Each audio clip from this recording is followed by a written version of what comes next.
সোনালী গাছের গল্প। এক ছিল ছোট্ট সুন্দর গ্রাম, যেখানে ছিল এক আশ্চর্য সোনালী গাছ।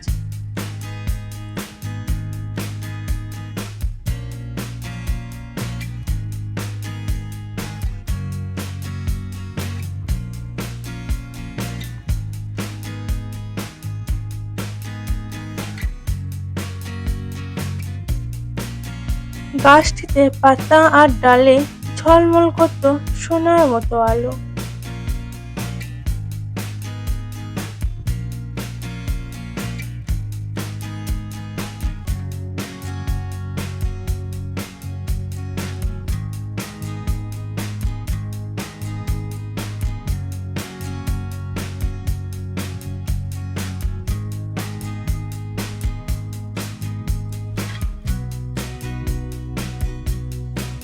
দূর দূর থেকে মানুষ সে গাছটিকে দেখতে আসত।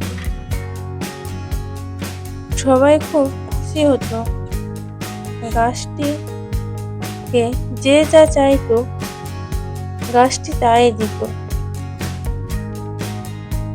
একদিন রিনা নামে এক গরিব মেয়ে গাছটির কাছে এলো। গাছটির ব্যাপারে রিনা সব শুনেছে।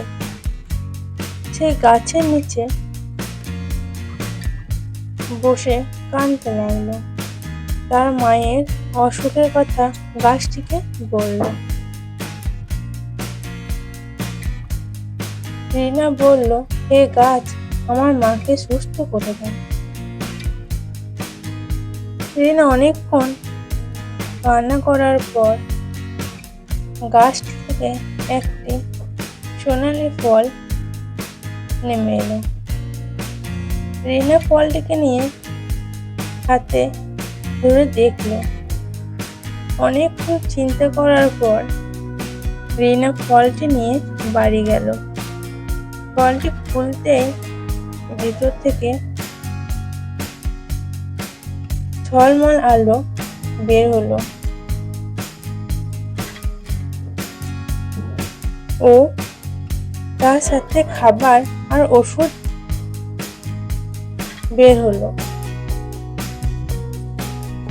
রিনা মাকে ধীরে ধীরে ওষুধ খাইয়ে সুস্থ করে তুলল। এই খবর শুনে এক লোভী মানুষ গাছের কাছে এলো। সে বলল, গাছটিকে আমাকে অনেক অনেক সোনা পাতা দাও। গাছটি চুপ করে রইল আর তার আলো আস্তে আস্তে কমে গেল। লোভী লোকটি ভাবলো, কি হলো, গাছটির আলো কোথায় গেল? গ্রামের মানুষ বুঝলো, লোভ করলে কিছুই পাওয়া যায় না।